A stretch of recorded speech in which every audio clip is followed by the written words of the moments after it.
تربيلي ما أهان عنصر لغو حكومي جناعسtada لكن موريانتا ديناك ليربان الأوروغان عنصرتان waxa waaye waxa loo xukumay shacabka Soomaaliyeed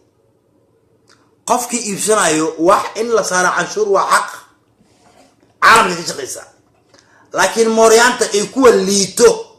iyo kuwa maangaabka ah waxay ku leeyihiin canshuurta ma laga soo qaado Hargeysa canshuurta ma laga soo qaado Puntland iyo Jubbaland iyo Galmudug iyo Koonfur Galbeed iyo Hirshabelle waa sida ku shaqeysa mooryaanta iyo dadka masaakiinta ee sida mataqaanaa beenta loogu sheego bar u fiirsiya aqligooda liito maskaxdooda liidato waxay rabaan nimankan ganacsatada ah ee xamar joogo oo xaraan ku naax ah most of them waa mafia kulligood waa mafia waa niman tuuge ah waa niman ku lacageystay nin kastoo ganacsada oo ku nool magaalada Muqdisho taariikhdiisa dil baaro halku lacagta gaar dil weydiyo waxa uu dhaxay istaagaa dhiiqo nin kasta oo ku nool magaalada Muqdisho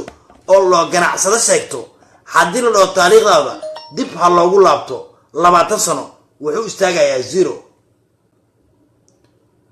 macnaheedu waa maxay mooryaannimo dhax istaagayaa iyo xoolo xaran ah soo marka ninkan mooryaanka oo ganacsadaha ah wuxuu markasta ka fikiraa inay dawlad dhicin Soomaaliya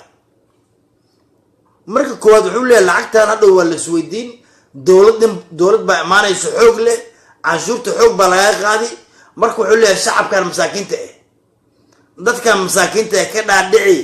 in ay tahay Muqdisho kaliya loo dalneeyahay inta badan shacabka Soomaaliyeed boqolkiiba 85 wax ma garata waaye waxna ma akhriyaan markii laga dhaadhicay Muqdisho kaliya toos loogu fiilo lagama soo qaado Puntland iyo Somaliland iyo Galmudug iyo Jubbaland waxay isla markii automatically ay leeyihiin maxaa kalifay xamar kaliya laga qaado laakiin nimanka mooryaanta waa shaqeysteen ganacsatada ah kuwan waa mooryaan lama dhigi karo waa ganacsade ama businessman anagu kuma tilmaami karo because nin kastoo Muqdisho joogo hadii taariikhdiisa dib loo eego waxay noqonaysaa mugdi ama dark sa u taqaaniinba taariikhdiisa ama ganacsigiisa ama businesskiisa waxay isku bedelaysaa mugdi soo ninka tuuga ah oo taariikhdiisa ay tahay mugdi marka muxuu rabaa inuu suubiyo markasta wuxuu u taagan yahay in dawlad kasta imaato in lagu furo propaganda shacabka uu been u sheego shacabka uu wax ka dhaadhiciyo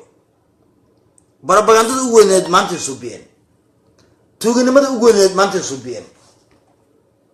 oo maxay tahay tuuganimada ugu weyneed maanta ay suubiyeen maanta tuuganimada ugu weyneed iyo mooryaannimada ugu weyneed ay suubiyeen waxa waaye inay dhaheen magaalada Muqdisho suuqa ugu weyn suuqa Bakaara waa xiran yahay anigu suuqa Bakaara waa la hadlay waxaan li cadeeyay inuu xiran yahay suuqa Daablaha iyo suuqa Sarifka inta kale waa furnaayeen laakiin mooryaanta ama ganacsatada sa u taqaaniin adigu waxa u taqaaniin ganacsato anigu laakiin waxa aqaana mooryaan xaraan ku naax laakiin xaraan ku naaxdu ama mooryaantii lacag bay bixiyeen dad masaakiin oo mataqaana wax duubay dheen ka dhaadhiciya shacabka Soomaaliyeed adduunka dacaladiis joogo inuu suuq u dhan xiran yahay because mooryaankan wuxuu og yahay biri in loo imaanayo og yahay mooryaanka because mooryaanku darajo ma lahan lacagtan halkee ka keenta imaanayso war lacagtan halkee ka heshay war shalay mooryaan ba ahayd isbaara ku tiile goormeena qata ganacsade war shalay makiinad cajiin baa ka shaqeynaysay goormeena qata ganacsade war shalay dameer baa waday goormeena qata ganacsade war shalay shaxaad baa qaadanaysay goormeena qata ganacsade macnaha shalay ayuu ka fikiraya marka shalay in taariikhdiisa laga sheekeeyo ayuu ka fikiraya shalay marka shacabkii daawana waxaan leeyahay qof kasta oo Soomaaliya oo muwaadina fikirkaaga waa xur waana u xur isoo wac eegana soo wac dhinaca Facebook ama Messenger fikirkaaga dhiibo iga soo wac Facebook Messenger iga soo wac halka iga soo wac Facebook iga Messenger iga soo wac halka iga soo wac fikirkaaga waa xur laakiin waxaan rabnaa inaan ka hadalno mooryaankan shalay dameerka waday mooryaankan shalay isbaarada u tiilay mooryaankan shalay mataqaanaa shaxaad ku jiray mooryaankan shalay ahay xaaraan ku naax oo maanta ee ganacsada soomaaliyeed war shalay taariikhdiisa baqaya war waa furay waa nin ka baqaya taariikhdiisa in laga sheekeeyo waa nin ka baqaya taariikhdiisa inay ogaadaan dowladnimada soomaaliyeed marka arrimaha noocaasa oo mooryaannimada ah oo mataqaana aan loo baahnayn dee anagu ma doonayna inaan ka sheekeyno because waxaani waa mooryaan ma dhigi karno waa ganacsade shame on you isku xishood baan leenahay ma lagu tilmaami karo inuu yahay ganacsade ninkii shalay isbaaro u tiilay ninkii shalay mataqaanaa saxaad ku jiray ninkii shalay ahay xaaraan ku naax arrimahaasoo dhan oo tuugnimada ah oo mooryaannimada ah oo waxaasoo qashinka ah ma dhigi karno waa nin sharaf leh waa nin nolosha ka dhacay waa nin xaaraan ku naax ah waa mataqaanaa waa nin mataqaanaa aan sharaf lahayn markaan ka hadlayna sharaftu macno badan bay leedahay sharaftu waxyaalo badan baa doonaya in laga sheekeeyo sharaftu halo asalaamu calaykum halo aad baan kuu maqlaa codkaada kor u qaad السلام عليكم aad baan kuu maqlaa soo dhawow caawa waxaan ka hadlaynaa canshuurta iyo nimanka mooryaanta oo diidan canshuurta oo isku tilmaamay ganacsadayaal waan gartay waan la socday barnaamijkaaga waan daawanayay iyo waa arrin wanaagsan waa arrin aad u wanaagsan arrinta caawa ka hadlaysid waana arrin dadka dhan gilgishay Soomaali weynta waa kulli waa yaandaro inay dowladdii Soomaaliyeed oo soddonka sano kadib soo dhaltay oo dadkii qaraxii dhibaatadii iyo rafaadkii ku jiraan dadka reer Amarka ka saartay oo maanta horumarka geysay oo la ilaalinayo oo ciidankii banaanka u taagan yihiin oo habeen imaanba loo soo jeedo inay canshuurta bixin waayaan waa wax laga xumaadanayo dadka kale oo ajnabiga ama Kenya ama qaadka hadday noqoto meel kale ama dunida kale oo Afrikaanka aan ugu heerarsanay canshuurta siiyaan dowladdii Soomaaliyeed oo ayaga ku taagneena ay siin waayaan canshuurtii bixin waayaan waliba canshuur raqiis ay tahay oo canshuur gaari ahaan waa taas waa yaandarani oo aad baan u cambaareenaya ma garantaa soo waxaan u arkaa inay tahay dadku inay sii rabaan wali inay qaraxii dhibaatadii iyo rafaadkii ku sii jiraan ma garantaa ummadda degan xamar ma garantaa waan gartay soo lama dhihi karo laakiin nimankani waa niman shalay ahay nin dameer waday nin mooryaan ah nin isbaaro u tiilay nin mataqaanaa guri xaaraan haystay nin tuug ahay oo isku bedelay ganacsadayaal waxay ka baqayaan taariikhda in dib u laabato soo lama dhihi karo waxaan ganacsadayaal ma ahna waa niman mooryaan ah oo mataqaanaa aan xushoon waa la oran karaa niyo waxa weeye dadkan qof kasta horta wuxuu barto ama kusoo barbaaro uu markasta noqonaya weligiis intuu ka duqoobayo ilaa intuu ka dhimanayo wuxuu ku jirayaa wixii qoosh xumaayo oo kusoo koray ku barbaaray wala jaan qaaday markuu dunida imaaday ilaahay keenay uu markasta ku jirayaa niyo marka waa wax laga arrin aad u foolxun weeye lagu xumaado waxaan leeyahay dadka xamar degan waxaan kula talinayaa canshuurta inay bixiyaan weeye hadday rabaan nabadgelyo hadday rabaan ammaan hadday rabaan dowlad u shaqaynaysa hadday rabaan inay dadka dunida ku nool la jaan qaadaan ay dhibaatadii qaraxii rafaadkii iyo wixii ku jireen foolxumadii iyo rafaadkii ay ka baxaan waa inay canshuurta bixiyaan wax weyn laguma xukumin wax yar baa lagu xukumay dowladdu waxay ula imaato business iyo ganacsi bay bakaaraha iyo meel kasta ku haystaan waa inay bixiyaan talabaad waxaan alaabtaan iyo waxay iibsanayaan oo ay lacagta flaadka ayagu ku iibsanayaan waxay rabaan inay dul saaranayaan saacad waa inay iska daayaan shay kastoo iibinayaan waa inay macnihii price go'an oo dowladdu og tahay dadkuna og yihiin macquula noqon kara inay ku iibiyaan weeye canshuurtu meeshuu mataqaanaa shaygu iibin lahaa $10 22 cent hadduu raaciyo keliya 22 centiga keliya dowladdu qaadanaysaa wax kale kama rabo waa intaa waxa loogu baahan yahay keliya taa waa inay gartaan waxaan leeyahay waa inay mataqaanaa bixiyaan haddii bixin waayaan soo maahan oo ay garan waayaan haddii ilaa wada hal baa socda haddii garan waayaan anigu waxaan aaminsanahay dowladdu waa dowlad Soomaaliyeed kuna laan mayso burburkii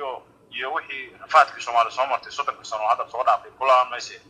hore u soconaysaa nabadii nolol baa lahaa waxaanan qirayaa inay xoog iyo xukun military hadhow meesha imaan doono dhibaatada ka weyn imaan doonto hadayna iska bixin sintiyaasha laga rabo maanta ma garan waan gartay maxaad ugu baaqaysaa shacabka Soomaaliyeed guud ahaan shacabka Soomaaliyeed guud ahaan waxaan ugu baaqayaa inay cashuurta bixiyaan cashuurta meel kasta waa laga qaadaa haday noqoto maamul goboleed haday noqoto meel kasta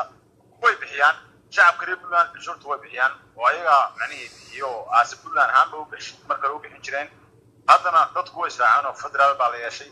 Puntland baa laga qaadayaa Jubaland baa laga qaadayaa Galmudug baa laga qaadayaa Somaliland baa laga qaadayaa cid kasta laga qaadayaa macnaheedu yana u arkin waxaan ay wax gooni u yihiin dadka reer Muqdisho inay wax gooni ay u yihiin ama target gooni oo ah ayaa kaligood macnaheedu lacag baad laga qaadayo yana u malayn ummadana baa laga qaadayaa waa inay taa ogaadaan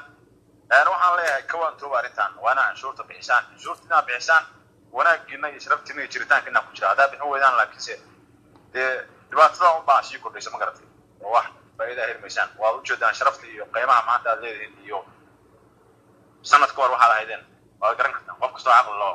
macnaheedu wax kala garanaya wuu dareemi karaa maanta xor baa tahay waan gartay kaniyo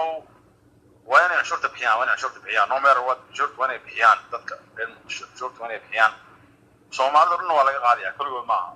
waa laga qaadayaa maamul goboleedka xataa waa laga qaadayaa cidaan laga qaadan ma jiro waxa had dawladdu koow uga qaadayso cashuurta uga bilaabayso xamar waxa weeye xamar waa magaalada madaxda ummadda Soomaaliyeed waa meeshii dawladdu ka soo askuntay dawladdu deganeed dawladdu ka soo jeeday dadka meeshii midayn lahayd dadka suuqeyn lahayd weeye that's the reason waa inay dadka u noqotaan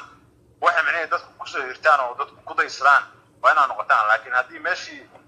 magaalada madaxdeedu suumadeedu madaxda Soomaaliyeed haddii dadka cashuurta bixin waayaan dadka kale oo tuulooyinka iyo gobolada kale haystina waxa u bixin maayaan waa inay marka waxa uu hersado wadadii waa inay furtaan waxa lagu bixin lahaa dawladnimadii sidoo ku aan baqaadeen ma garan waan gartay aad iyo aad aan ku salaamayaa fikirkaagana waa kaaga mahad celinayaa waan ku salaamayaa assalaamu calaykum shacabka Soomaaliyeed waxaan u sheegayaa meel kasta joogtiin waxaan laga hadlayo ma ahan Somaliland iyo Galmudug iyo mataqaanaa Koonfur Galbeed iyo Hirshabelle iyo Jubaland iyo Puntland waa niman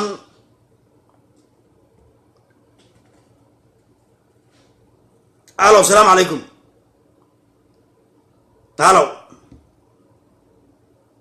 halo waa ku maqlaa assalaamu calaykum ها مين مقصا waxaan rabaa inaan ku weydiiyo cashuurtan ka hadlayna caawa arrimaha cashuurta soo aragtaa ها walaal waxa waaye horta cashuurta wadanka in la bixiyo oo macnaha dawladdu ay ku shaqo dawladdu ma socon karta cashuur la'aan wadanka amniga wacnaha wuxuu ku xirantaa waa in cashuurta la bixiyaa ma garad waan gartay waxa waan hadda Mareykanka kala soo hadlayaa hal koob oo shaaha hadii aan gadanayo ama hal xabo oo xanjaa hadii aan gadanayo oo xanjadu $1 ay tahay canshuur santiyaal ah la socota ma garad waan gartay bariya ma ahan lacagtaas daarad waxay u galaysaa isla markiiba akoonka dawladda ku dhacaysaa ma garad waan gartay maxay state-ka waxa waaye wax walba oo aad saas loo taabanaa cashuur baa la socota marka waxa waaye nabadgelyadaada amnigaaga wax walba waxay ku xirantaa waa inaad cashuurta bixisid midda kale dadka 27 sano burbur iyo ayagana qaxooto ku jira waaye ayaga laftirkooda in loo garaabo way fiican tahay oo macnaha dawladda ay ka qafiifiso wax walba ma garad waan gartay laakiin nin shalay ahay Mooriyaan maadaama aniga hadda aan haysto dawlad waxaan haystaa daawo free ah waxaan haystaa maaragtay amni free ah isbitaal free ah wax walba free aan haystaa iyagu maadaama isbitaal free iyo daawo free ah aysan haysan oo shilin walba iskoolkii iyo macnaha abow ay wax walba iyo daawadiba iyagu lacagtooda ay bixiyaan dadkina dad burbur ku jira ay yihiin ayagana in loo fiiriyo xoogaa loo qafiifiyo oo isku imaadaan oo isfahmaan baa fiican ma garad waan gartay laakiin see loo gaarayaa oo su'aal baraba inaan ku weydiiyo isbitaal lacag la'aan iskuul lacag la'aan waxaasoo dhan waxay ku imaadaan shacabka bixiya ma okay aan ku dhamay adarka iskool lacag la'aan iyo daawo lacag la'aan iyo wax kastoo lacag la'aan iyo dadka waayeelka laga fikiro lacag la'aan waxay ku imaadaan dadkii cashuurta bixiyo laakiin hadduu ninka dhahayo shala Mooriyaan baan ahay weligaa cashuur ma bixin mana dhiibayo soo ku helayaa in hooyadiis ay hesho isbitaal lacag la'aan dhanba ugu jirta sababtu ay canshuurta markuu bixiyo waxa loo dhisayaa iskool lacag la'aan ilmihiisi isbitaalkii oo lacag la-aan ah dadkii markii qofkaas ganacsadaha waayeel uu noqdo lacagtii uu soo shaqaysanaya oo usoo laabanaysa dowladda waxyaaba badan ay ka shaqaynaysaa ma garatay waan gartay laakiin dadku laba mid baa iskaga qasan صح waxaa canshuurta diidaya shacabka ma ahan waaye waxaa canshuurta diidaya waa nimanka ganacsatada ah oo ku nool magaalada muqdisho oo mataqaanaa kulligood most of the kulligood kusoo lacag yeeshay mooryaanimo iyo mataqaanaa tuuganimo okay waxayna ka caranayaan dowlad inay imaato nin kasta oo xamar joogo oo magaalada muqdisho joogo oo haysto lacag ka badan 1 milyan oo dollar dowlad ma rabo wuxuuse u rabin dowladnimo inuu canshuur dhaba dhiibo dowlad xoog la imaato ayuu ka cararayaa shacabkii ayuu kicinayaa ayuu leeyahay canshuur baa nagula wadaa macnaha rag barakacyaal baa lacag siinayaa waardiyaashii suuquu lacag siinayaa dee nin mooriyaan ahaa jiray ma dowlad buu doonayaa taas su-aasha dhabta ah dadku inay fahmaan taas u baahan waaye say u aragtaa nimankan lacagta leh ee magaalada muqdisho ku nool u badan mooryaanta waaye inay bixiyaan anigu kuma dambaabi karo wixii ay yihiin ilaahay baa iga og dadkaas xalaali xaaraan waxay ku keensadeen anigu ma aqaano su-aal baan ku weydiinaya adiga wadankana waqti hore aniga iigu okay hal su-aal baan rabaa inaan ku weydiiyo adiga waxaan sheegi karaa Okay. in ay canshuurtu ay tahay waajib sababta Okay. ay tahay aas-aaska nolosha Okay. waa canshuur hadduusan canshuurta uusan bixinin ma u helahayo amni iyo nolol okay hal su-aal baan rabaa inaan ku weydiiyo marka sax guri adigu aan dhacday adigu aan lahayn naagka dad ku aroosto ilmo ku dhashaan ilmahaas iyo naagta maxay yihiin waa xaaraan caana koob caana ee dacabta cunuga caawa caloosha kugu galo waa xaaraan magaalada muqdisho arrintaa baa ka socotay 27 sano xaaraan badan baa ka socotay xaq dara badan baa ka socotay cabso dadka ma caayi karno maxay ma hadda reality this is the reality in fact why anigu xamal baan ka imaaday anigu kula hadlahay magaalada muqdisho ka imaaday in wax la qariyo ceeb ma ahan haddaad wax qariso dambiila taa adiga maya aniga abo adigu haddaad wax qarinayso anigu wax ma qarinaye waa su-aasha aniga aan ku weydiiyey laakiin inay canshuurta bixiyaan ma canshuurta dee oo daawo la furo oo wax walba la furo oo waayeelada fiiri waayeelka la xanaaneeyo oo agoonta la xanaaneeyo oo waxaan ku idhaahday by force wax walba ee macnaha dowladda bixiya ay taado ay bixiyaan way fiicantaa ma garatay laakiin waxaa la rabaa soomaalidu waxay dhahdaa nirig xaaraana ma dhashan fant haye caawa adigu da geel soo dhacdo geelkaa soo xaday iyo ilaahay ka cabso ma su-aasha macnaha ma horta firi dadka xaaraantibeen ilaahay ka cabso dadka awaanino ma waxaa la rabaa wixii laga hadla reality mugt wixii haddii oo mataqaanaa been la sheego wax ma sax maayaan beenta haddii lagu celceliyo oo loo mataqaanaa muqdisho qof mataqaanaa anigu waxaan u taaganaa magaalada muqdisho qof bac madow wato oo la dhahay ku nasiibso oo la dilay bacda oo wadana hilib waxa ku jira balaq eh walaalow hadda jaahil macnaha reality aan ka hadlaynaa mugt jaahilnimadii waa dadka noocaasa marka dowladnimo ma rabaan qurbaha midda maantana dhigtay waay ma garatay middaas waa midda maanta halkaana dhigtay ma ahan bariis la cuno noloshu ma ahan noloshu waa islaamnaa diintaada iyo dadkaaga iyo dadkaaga iyo dalkaaga inaa anfacdid weeyaan maanta qurbuu dadku faham bay u maleeyaan ma garatay waan gartay laakiin dalkeenu wax noo dhaama ma lahan saasaan u ooynaynaa indhaha biyaha ay nooga daadanayaan oon u baqaynaayo ilmihii yaryarka ahaayo aan dhalnay baan intaan dharbaaxa ku dhufano aan calaanano aan ka cabsanaynaa waxaan u ooya u dhimanayna waa dalkayagii wax walba maanta bixiyana dhaana waan bixinaa wadankan aan joogno amnigiisana waan ilaalinaa dalkayagii baan rabnaa nabad baan rabnaa dowlad baan rabnaa cashuurta inaan bixinaa rabnaa inaan hore u soconaa rabnaa inaan markaan aniga 60 sano gaaro inay iisoo lacag akoonka iigu soo dhacdaan rabaa haddaan gaaro inay dadka walaalahay ugu soo dhacdaan rabaa in heer la gaaraa la rabaa ma garata abow waan gartay hadda marka inay dowladdu dhaqaaqdo oo la taageero oo hebel waaye iyo qayro waaye ka waay aan la dhihinin dad ummadaas qayrka qabto ilaahay noo soo diray oo wax baratay oo wax taqaana inaan daba socono oo cashuurihii bixino oo wax walba bixino way fiicantaa ma garata abow waan gartay waxaan rabaa hal su-aal inaan ku weydiiyo inoogu badbaadinaya ciyaaladii kuwaas aboo joqorayaal oo cunugaaga 10 sano jira banaanka hadduu xashiishi ku cabaay lama hadli kartid haddaa la hadashida jeelkaa lagu dhigaa adiga hooyada ama aabbahaaya subcadna ma haysana magacna ma haysana sharafna ma haysana dalkeena hooyaan sharaf ku leenahay canshuurta waa inaan bixinaa waa inaan sharaf ku bixinaa waa inaan dowladeena aan taageernaa waa inaan dadkeena aan maarata qabiilka iska daynaa waa inaan ilaahay ka cabsanaa qaadnaa waa inaan xaaraanta iska daynaa waa inaan dadka qaxootiga masaakiinta muqdisho jooga ayagana aan dawladdu dhibaatayna culays la saarine waa in ayagana cashuurta laga qafiifiyaa ma garatay laakiin su'aal baan ku weydiinayaa aye dadka degan muqdisho صح magaalada muqdisho u badan markaa dhaadid sam la weydiiyo guryaha muqdisho ma laga baxo waa xaraan waxay ku jawaabaan jawaabta ay bixiyaan waxay ku leeyihiin dowladda maxamed siyaad barre ayaa guryaha dadka qaarkood siisay canshuurtii dadkan baa lagu dhisay ninka ayadda noocaas diriishanayo ma dowladnimo ma rabaa oo ku dhahay guri qof uu deganayo ku dhahayo marka horeba dowlad qaldan baa bixisay guriga unukaa iska leh ama dad annakaa iska leh oo xaaraan usoo diriishanayo oo ku dhahay guriga marka hore canshuurtii laga qaaday goormee canshuur laga qaaday dowladda siyaad barre bal su'aalaha noocaasa iyo ninka dhahaya canshuurta waaba xalaal ayad quraan kuusoo akrinayo cawaanimada heerkaa gaartay maxaad leedaha marka maya canshuurta waa in la bixiyaa guryaha dadka waa in aniga kula hadlaa hadda jungal baan ku dhashay 1981 baan xamar igu dambeysay guryaha iyaga jungalna waa la qaatay dad baa qaatay ma garatay oo degan hadeeroo dhaqaano hebel iyo hebel aan wada leenahay oo hadda adiga ilaahay baa nooga nasteexiyey ma garatay oo hadda adiga waxaad leedahay xaafadii guriga aad deganay jungal waa laga haystaa maa leedahay dad baa ka haysto waa guryaha iyaga waa la haystaa oo dadaa degan oo alxamdulillahi rabbil caalamiin saas ay tahayna dad soomaaliyeed degan maanta ilaahay soo u dhigi kartaa soomaaliya okay waxaan rabaa inaan hal su'aal inaan ku weydiiyo gurigaaga jungal hadda aad sheegtay afka ka dhawaajisay laga haysto soo ma ogid isla gurigaas in ilmo lagu dhalay naag lagu aroosay ilmahaasi ay ku jiraan maanta ay ka yihiin dowladda maxamed cabdullaahi farmaajo iyo xasan cali khayre ay ka yihiin askariga xaaraanta ku dhashay oo magaalada dhex taagan oo tuugga ah dowladnimo ma raba marka waayo walaalow macaano iska dadka ha caayimayne cayna ma caymahane hadda adigu guriga jungal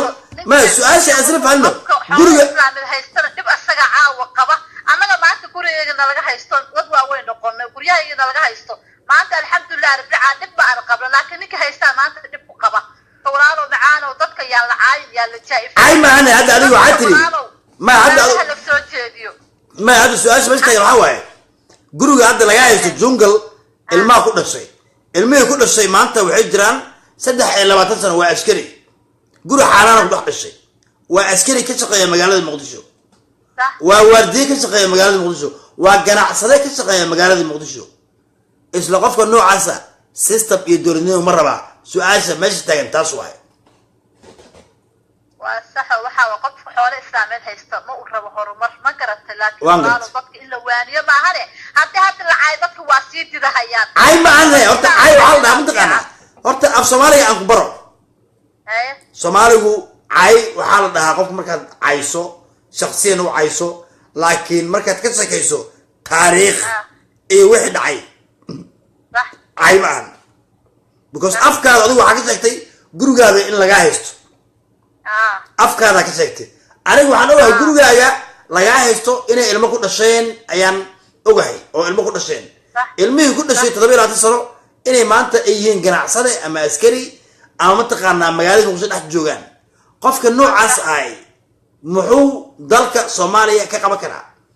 ilaa gacan bir lagu qabto moogiye qofka noocaasa guri xaaraana ku dhex dhashay dowladnimo ma rabaa su-aasha meesha taas waa cay ma ahan hal xaaraana abo booliya nirag xalaalo ma dhasho ma garata waaba saas waan garta marka waxaa waaye ay maaragta walaalo ummadan kalena bal allah soo hadeeya iyakana hadda soomaaliya oo dhan waxyaabaha la iska haysto waxaaba hadda kasii daranba dowladii dhan mayd oo annaga qurbaha joognay aan wadaha farta ku hayno dhahayna ilaahu dowladna sii oo cashuurta diyaar annaga halka annagoo joogna caawa dowladda soomaaliya cashuurina laga qaado diyaara unaha ma garata waan garta diyaar baa unahay halkaan annagoo joogna in cashuurtana laga qaado soomaaliya wallahi been kuuga sheega dadka qurbaha jooga diyaara u yihiin ma garata waan garta marka waxaa waay ganacsatada in maaragta wax la isfahansiiyo dadka hafiiri abo dad aan dowlad haysani jirinin oo qaxooti ahay oo masaakiin ahaa oo canshuurtii weligiisba aan canshuur laga qaadinin oo unukaale halkaas usoo taagnaa canshuurta ma fahansana in wax la fahansiiyo baa fiicane haddaan wax la fahansiinin oo la caayo oo wax la dhoo aboobe maaragtay dadka isfahanku waa qaadaya dadka waxaa la fahansiiya aniga layaa ma garatay xasanow ma waa su-aal fiican laakiin qofka hadduu tuug yahay tug ina ku dhaawacay ma fahant adduunka wuxuu ku shaqeeyaa hadda adigu Mareykan baa ku nooshahay maya adiga hadda Mareykan baa ku nooshahay Mareykanka waxa loo yaqaanaa waxa loo criminal record okay ma aan ku dhameeyo aan ku dhameeyo shaqeynayaan ma garata abo okay hal mid mar baan ku sheegay marka adigu hadda waxa tiri waxaan ku noolaa tiri dalka Mareykanka qofka taariikhdiisa ama criminal recordkiisa in laga shakeeyo qof kasta ka shakeeyo taariikhdiisa wuxuu soo maray waa sax ceebna ma ahan waa sax qofka haduu mataqaanaa taariikhdiisa laga shakeynaya okay magaalada Muqdisho hadii laga shakeeyo taariikhdoodu ma ahan adigu inaad nacab tahay qabiil ma ahan inaad nacab tahay shakhsi laakiin taariikh ma ka shakeeyo sheekh Shariif wada leeyihiin ogow xasan oo ku horta fiiri sheekh iyo Shariif horta erag laa waxa loo sheekh iyo Shariif ma jirta ma fahad listen to me sheekh iyo Shariif sheekhu waa inuu ku jira masaajidka Shariifku waa inuu dadka mataqaanaa faataxada u maraa laakiin sheekh iyo Shariif Soomaalida af Soomaaliga ay mataqaanaa ku celceliyaan sheekh iyo Shariif uu leeyahay ma tugadi hala qadaalada marka erayga marka leeyahay sheekh iyo Shariif maya kismaayo cashuurta laga qaado ciidan bay leedahay ciidanku wuxuu rabaa biil buu rabaa shaar buu rabaa amnigu buu ilaalayaa cashuurta la qaadaa lagu biilaa Puntland cashuurta ay bixiso ciidankii iyo maaragtay iyo dadkii iyo adduunka iyo wixii abo lagu qabanaya meel walba macna waa saas xamarna wixii laga qaado ayada u baa la gelinaya ma garan maya okay mid baa rabaa inaan ku fahansiyo marka cashuurta laga qaado magaalada Muqdisho kuma filno degmada Hodan iyo Wardhigle ma fahad waa sax dadka la rabaa in laga dhaadhiciyo laba degmo oo xamar kamid kuma filno cashuurtan waxa loo qaylinaya cashuur ma fahad filanka in sheekada ina faantaan rabaa sheekada waxa loo qaylinaya cashuur ma ahane sheekadu waxa waaye dawlad ma rabno mooryaani ma rabnaa nimankan lacagta leh oo gool shirkada oo mataqaana telefoonada leh oo xawlaadaha leh oo xaraan ku naaxa oo daawada lacag ka iibiyo oo aan xisaabi xilmana aan aqoonin oo xamar ku naaxay oo ku lacageystay ilmahoodan joogan dibadda waa mooryaan ninka markuu mooryaan yahana sharaf ma lahan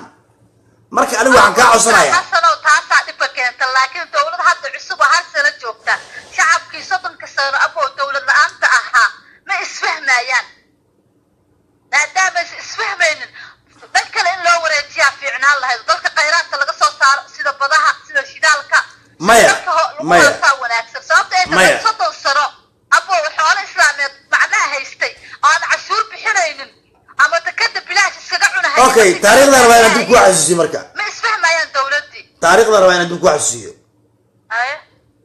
Allah uu naxariisto madaxweyne Maxamed Siyaad Barre si fiican buu taqaan Soomaa Allah yarxam raahimiin dalka markuu 6 bilood madaxweyne ka ahay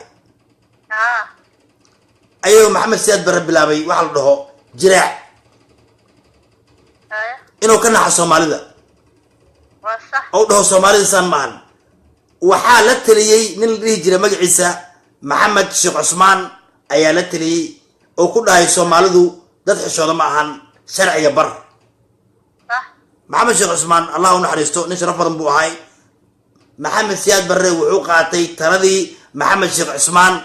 asoo dalka 6 bilood hayo kadibna Maxamed Siyaad Barre dalka wuxuu ahay 22 sano Siyaad Barre ma ogeyn Soomaalidu inay xishoto u meeyay Soomaalida laakiin Maxamed Sheekh Cusmaan baa ku yiri war Soomaalidu ma xishotay waa dad tuugay sharciga bar kadib ninkii iswaalay waa la qabtay waa la xiray kii iswaalay waa la toogtay dalkii 22 sano gacanka loo hiisay waa sax marka hadda waxaan leeyahay dalkan hadda nafsiga Maxamed Siyaad Barre ahaaye iyo maya nafsiga ma ahanba dalku waxaan rabnaa inaan kala saarno marka Maxamed Sheekh Cusmaan Allah uu naxariisto Maxamed Siyaad Barre Allah uu naxariisto hadda dalkan waxa uu dhashay mudane Xasan Ali Khayre ma ogolo wax loo qabiil ma ogolo wax la dhaho ma taqaana walaal Xasan Ali Khayre wuxuu ku sheekeynayaa taariikh dhab ah dowladnimo sharci system sharci Xasan Ali Khayre ma yaqaan qabiil dowladnimo ku shaqeynayaa waa ninka ugu horeeyay Xasan Ali Khayre oo keenay magaalada Muqdisho maqaam waa ninka ugu horeeyay keenay wasiirada inay shaqo qabtaan marka taariikhdu isma qorto taariikhdu waxay u baahan tahay long story dhaxal badan marka waxaan rabnaa marka ugu dambeyntii maxaa u sheegaysaa shacabka Soomaaliyeed shacabka Soomaaliyeed waxaan u sheegayaa dawladda inay dawladooda ku dhagaan dawladooda inay qabsadaan ay ka dambeeyaan ganacsatada inay cashuurta ay bixiyaan dawladdan ay la xisaabtamaan ayagana lala xisaabtamo in niyadda la isku furo inaan gobolka la fiirinin Kismaayo iyo Garowe iyo meelahaas aan la fiirin dhul aan cashuur laga qaadin malahan boosaaso horumarku waxay ku gaarto waa cashuurta ay ku nool yihiin Kismaayo waxay horumar ku gaarto waa cashuurta xamar haddii cashuurta ay bixiso kadaalika kasii fiican dalku hore u dhaqaaqaya annaga qurbaha joognaa bixinayna cashuurta oo diyaar la ah ganacsatada ha bixisa cashuurta taas aniga leeyahay Soomaali aad iyo aad ayaan ku salaamayaa waa mahadsantahay assalaamu calaykum okay shacabka Soomaaliyeed waxaan rabaa inaan meel kasta joogtiin idin salaamo horta waxaan ka hadlaynaa caawa waa system iyo dowladnimo waxaan ka hadlaynaa waa system iyo dowladnimo iyo Soomaalinimo markastana waxaan ka sheekeynaa wanaagga marka waxaan doonayaa dadku inay wax badan fahmaan dadku inay wax badan ay gartaan okay maxaa maanta u baahanaa anaga maanta maxaan u baahanahay maanta waxaan u baahanahay system iyo dowladnimo ma loo baahna mooryaanimo taariikhda waxay u baahan tahay dadku inay xusaan taariikhdu inay dadku ay bartaan laakiin walaal Soomaalinimo ma taqaano dowladnimo ninka ugu horreysay keena Soomaaliya wuxuu ahaa Maxamed Sheekh Cusmaan maxamed siyaad barre oo haysto dalka 6 bilood ayuu dhahay dalkan Soomaaliya la dhahaa walaal wax kuma lahayn sharciga bar waa baqan buu dhahay siyaad barre fakirkii uu qaatay kadib fakirkii markuu qaatay dalkii 21 sano xukumay dalkan oo 27 sano burbursanay oo meel aadan la oo mataqaan meel ka baxla waxay imaadeen mudane Xasan Cali Khayre wuxuu bilaabay inuu dhaho dadka wasiirada shaqo tagaano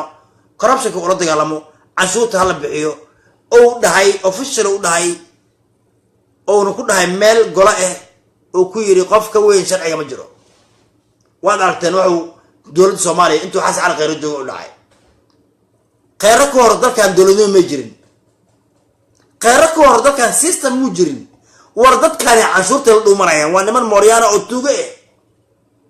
laakiin maxaa loo baahan yahay mooryaanta in la baro waxaa loo baahan yahay mooryaanta in la baro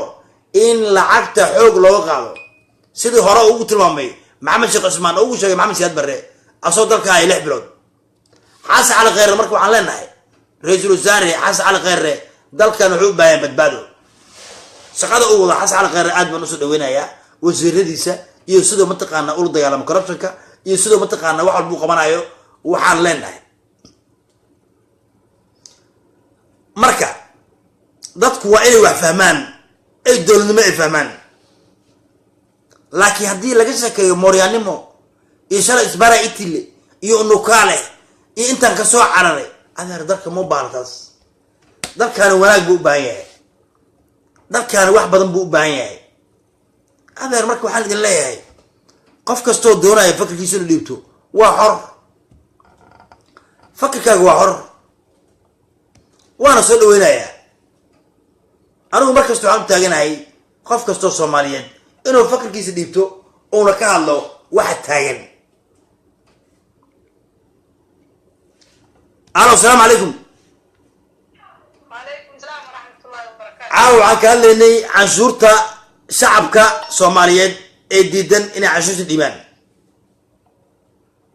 Okay, بسم الله الرحمن الرحيم.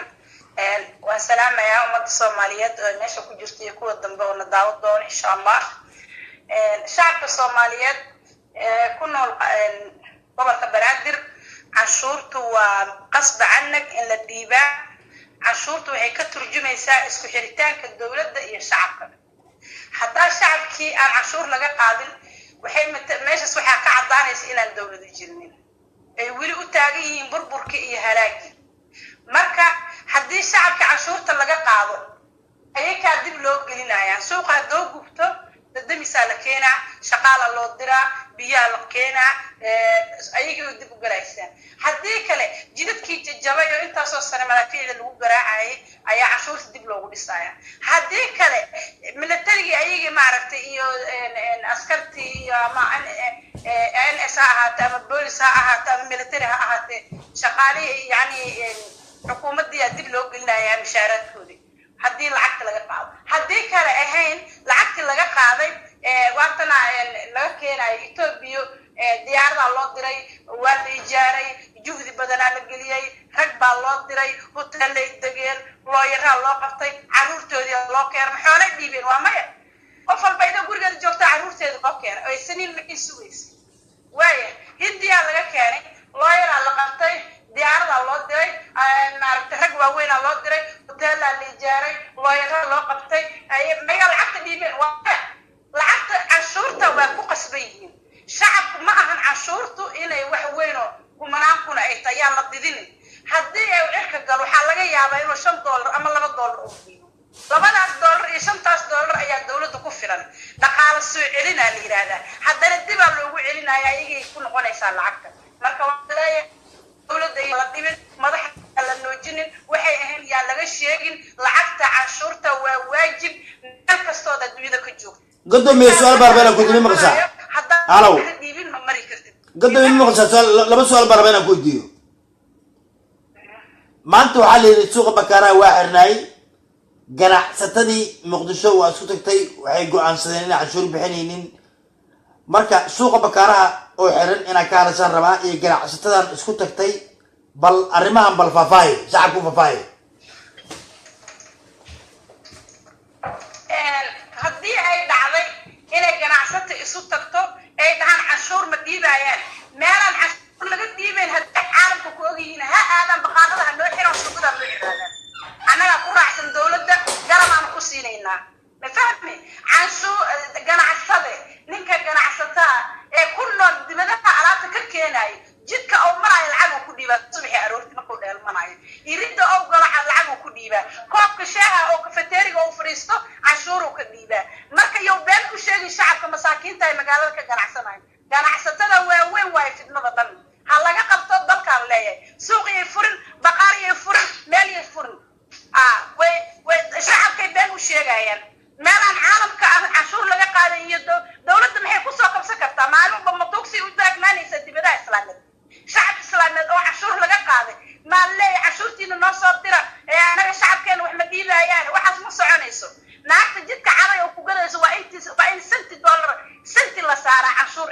naagta ay caanaha gadayso waa in canshuurta laga qaada ninka weyn ee ganacsadaha ee dibadda wax ka soo bixinayaan waa in laga qaado canshuurta waa qasba camid barya ma aha قصب وقصب هذا ديدا يا إنه أو مارك عشرة ديب أو ديدا يا هاي أو شعب في دولة إسرائيل كان أو ديدا يا هاي أنت وين صوتك ستة حسي هلا ديبو هذيك الوطن كان لوجا جورا كان حسي وده مرتني أنا قال بحين حوالي أنا لوجا ورجيو دولة تدحل ورجينها قصة ما يصير بس مساكين تحولوها وقايبدو أنا كان جرح سنة الديار موينا حوالي حسين الدولة دي دواء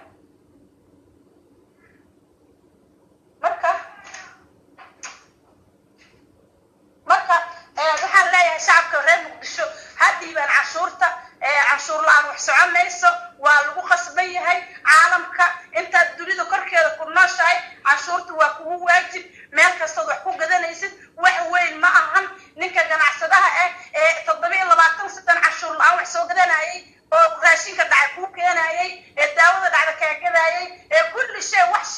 shay oo dhacay keenay wadanka maanta dekada kama soo deji karo shay dhacay kama soo deji karo haddaan canshuurta dhiibin wax kasta lagu keenaya laakiin haddaad canshuurta dhiibtid shaqaale lagu yeelaya raashinka uu soo dejiyo dhaykiisa laga fiirinaya daawada uu keenayo wadamada uu ka keenayo laga fiirinaya daawo dhacay 3 cudur Soomaaliya ka jirto waa malaria waa tiibisho waa maxay ahayd kaduudiye 3daasna daawadooda ayaga keensadaan waa bentood daawada ay wadanka soo galiyaan dadka ay siiyaan waana bur daawo ma aha waxaas waa wax dhacay oo jayna ay meelaha laga keen wax jira ma aha marka shacabka waxaan idin sheegaynaa inaad dawladda canshuurta siisin si cadow la iskaga qabto raashinka baqaarada ku uray ee madalaadka inta loo soo qaado xoolahooda xataa laga yaabo inta loo soo qaado makiin loo soo marsiin madaftiyo baan anaga inta loo soo qaado iyo bur biyo galeen inta loo soo qaado yiraahdaa bur oo madow oo fiican oo qamadiya idin keen xoolaha yurub lama siiyo xoolaha yurub wallahi oo billahi uqsid billahi lama siiyo xoolaha yurub iyo maraykanka ku nool waxa loo keenay Soomaaliya marka shacabka waxa leeyahay waxa idin dabar jaray oo dhulkeen la gooyay waa ganacsatada iyo been idin sheegin dawladdan waxa leeyahay 40 nin oo ugu waaweyn oo ganacsatada ee magaalada Muqdisho wax ka soo dejida xabsiga dhiga wadan kale ha sameystaan wadan Soomaaliya ahayn ha sameystaan leeyahay shacabkii dawladdan ay isku dirin qashinka ay noo keenaan ma rabo raashinka dekada ka soo dawo iyo daawada dekada ka soo dagan waxa leeyahay dawladda ha fiirido dadku waa la adeer daawad aan u leedahay raashin aan u leedahay wax dhacay soo xaabiyaan iyo baata xuri hindiya laga keeno naf lahayn ay noo keenaan adduunyada oo baatiga dib nooga dhigay dawladda waxaan ka codsanahay in magaalada Muqdisho bijaajka Itoobiya laga nacna in nooga bixiyaan ha nooga bixiyaan bijaaj marna bijaajka ariga ha lagu raaco tuulooyinka la geeyo gobolada ha la geeyo caasimadu waa dhaqaaqday waxaan tareen iyo mitraw iyo aan heena umarna nooga bixiyo marna bijaajka baati iyo bijaaj waa nacno dadkeen waxa lagu gooyay waa ganacsatada waxyaalaha dalka islaamiyad ay soo baxaan annaga hadda noo cusbay bijaaj ay ka shidanta maxaa bijaaj 2000 iyo koodii Itoobiya bijaaj macdad ardsoo ay gelinay xoolo ku raaci jireen annaga bixiyaan wax ka soo caalamka ka dhacay noo keenaan shacab oo idinkan iska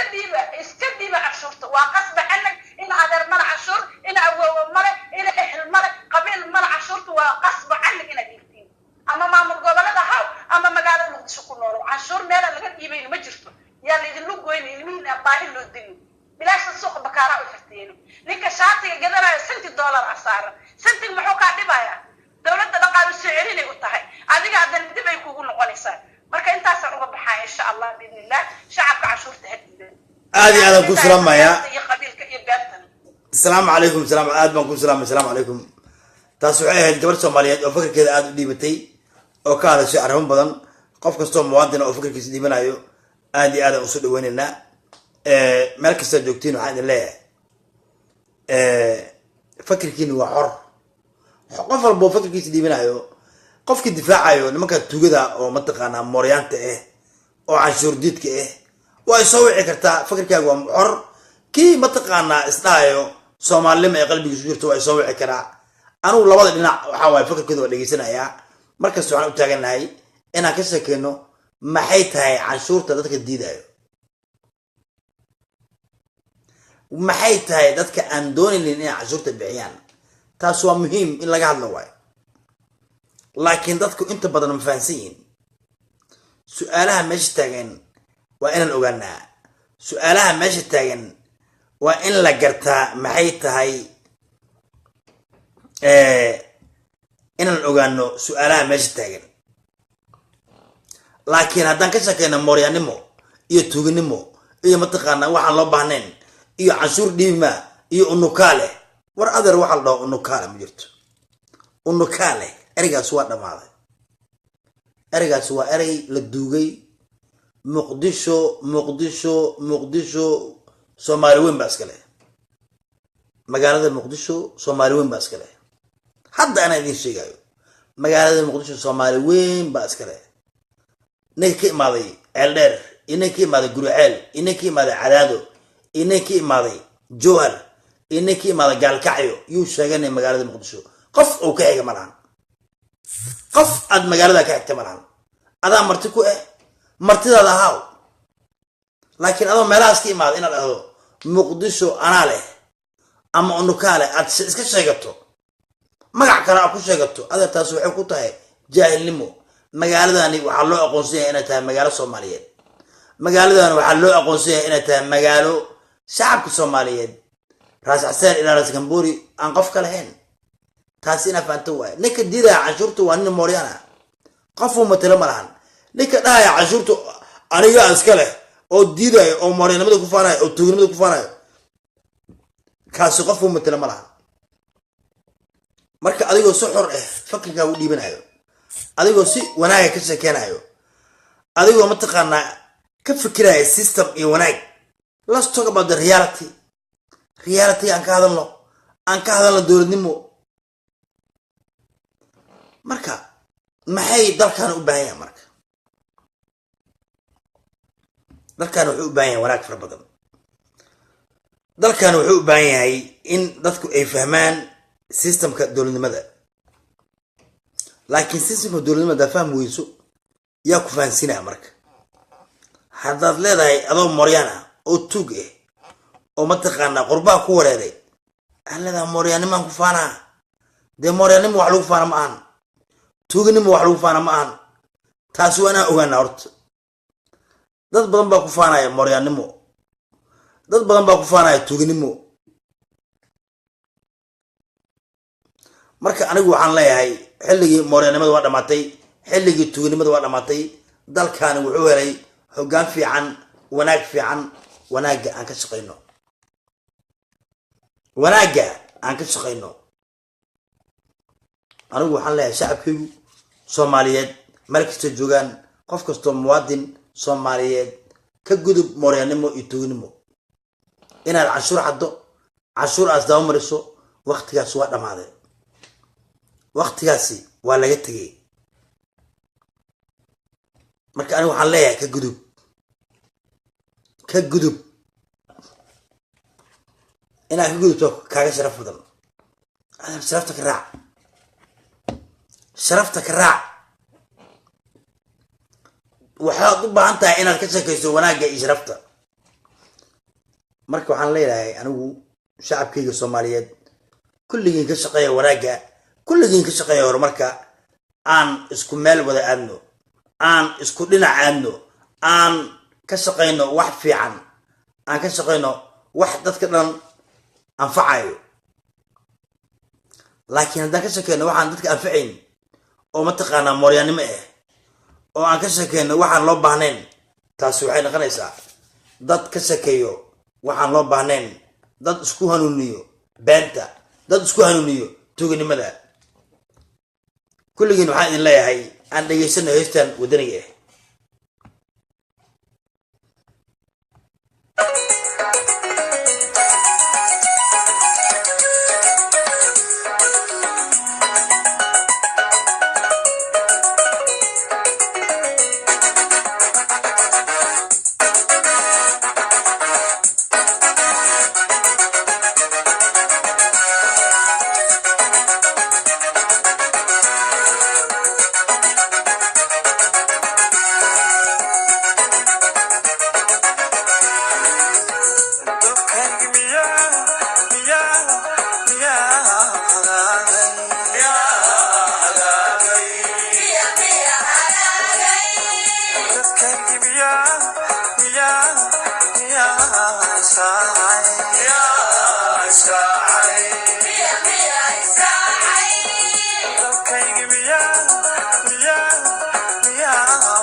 شغو عن يد قضيت حسن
okay marka waxaan rabnaa inaan ka hadalno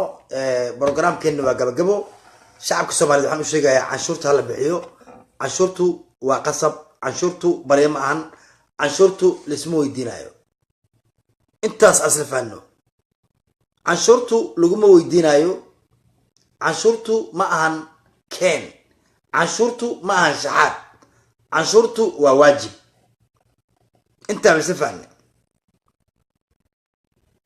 marka kulligiin waxaan leeyahay waa in islaamaya kulligiin soo qora fifa khayre u duceeya rasuul salaada adeer mudana xasan cali khayre kulligiin soo qora fifa khayre fifa khayre fifa khayre fifa khayre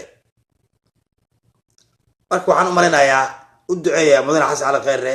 dalkan waa qofka ugu horeeyay oo ka shaqeeyay wanaag iyo system iyo dowladnimo iyo barwaaqo barwaaqadaasi aan garab istaagno dowladnimadaasi aan garab istaagno intaas aan la shaqeyno qof kasto Soomaaliya waxaan rabaa inuu soo qoro fifa khayre una duceeyo mudana xasan cali khayre ilaahay dheeray cimrigiisa inuu dheeray ugu duceeya waa qofka ugu sharafta badnaay soo maray shacabka Soomaaliyeed dalkan wuxuu ahaa dowlad la'aan muddo 27 sano marka waxaan idin leeyahay taasi aan ka shaqeyno wanaaga kulligiin soo qora fifa khayre Soomaaliya asraacdo nabad iyo nolol wanaagan aan ka shaqeyno Soomaalinimadan aan ka shaqeyno guul iyo gobonimo waxaan idin leeyahay waqtigii mooryaanta waa dhamaaday dalkan waxa ka dhashay dowladnimo dowladda garab istaag wanaagana garab istaag waana idin salaamaya dhammaantiin meel kasta joogtiin Soomaaliya asraacdo habeenka idin wacnaado salaamu calaykum